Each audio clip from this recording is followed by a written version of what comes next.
First వీడు అనుకుంటున్నాడు ఇట్ట, వీడు వచ్చినాక వీడిని దుబ్బేసి వీడు అనుకుంటున్నాడు, ఇంకొంచెం పెద్ద కనుక వీడిని దుబ్బేసి అసపాపచ్చు అనుకుంటుంది. కానీ నేను ఒక్కడిని అనుకోవడం కోల్పోయాను ఫ్రెండ్స్. నాకు యాక్చువల్లీ ఏంటంటే ఇలా ఇలా కరుచుకొని కానీ ఇలా మింద కానీ ఉంటే నాకు అస్సలు నిద్ర రాదు. ఇలా పుణ్యమా అని చెప్పి చిన్న సందులో నిద్రవాల్సి వచ్చేది ఫ్రెండ్స్. అంటే ఎలా తెలుసా, మీరే నా స్వేచ్ఛ జీవితాన్ని అంటే నాశనం చేసినారా మీరు ముగ్గురు. ఎవరిద్దరిది ఏ నాశనం చేసిన మీది? నేను బండల కట్ట నాశనం చేసినా?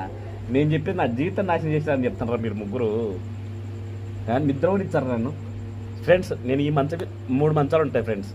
వీళ్ళిద్దరిని ఒక మంచం అనేటి సుబ్బు పాప మంచం అనుకుంటే నేను ఒక్కరిని మంచం అనుకుంటా. కానీ తెల్లారేసరికి అందరూ వచ్చి మళ్ళీ నా మంచంలో మరి కొంటారు.